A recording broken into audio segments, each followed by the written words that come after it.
She was arrested, accused of crimes tied to City Hall, and now she's back on the job. However, questions remain about why Cleveland City Planner Kim Scott was allowed to return to work while she's still supposed to be under investigation.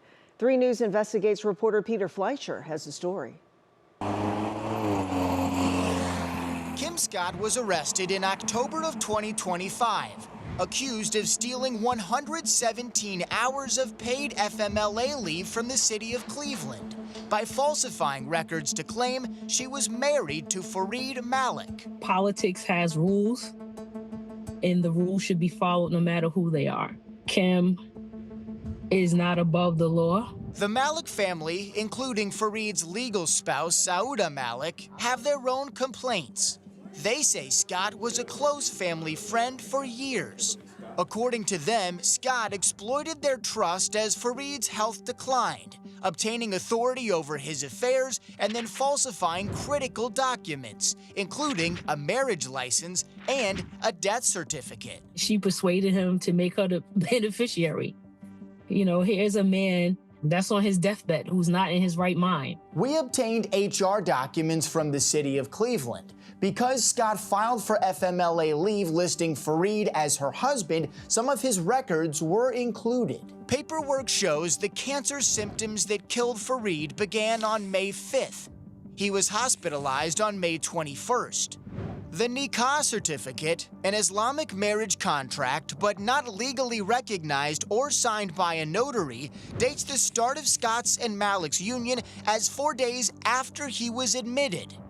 Farid passed away barely 1 month later. The trusting, I don't trust. If you're not, I don't trust people like I used to.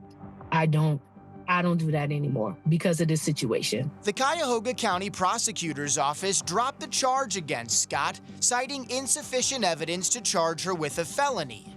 Scott could have been recharged with misdemeanors, but Cleveland police never resubmitted her case. The Cleveland Police Department didn't say anything. They didn't call us to explain to us. I reached out to the city of Cleveland and specifically asked for comment from Mayor Justin Bibb about why Scott was allowed to retain her position.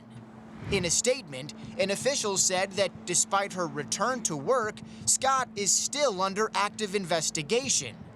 Saana says that explanation comes up short. And especially if you are appointed and not elected. The person who appoints you should have beyond a reasonable doubt that you will perform the duties as assigned. If I was a resident, I wouldn't trust City Hall at all. The charge was dismissed, but questions still remain. Peter Fleischer, 3 News. Well, 3 News also contacted Cleveland police to ask why no lesser charges against Scott were pursued. They sent us a statement saying, quote, the Cleveland police presented this case to the county prosecutor for final determination and charges were not filed.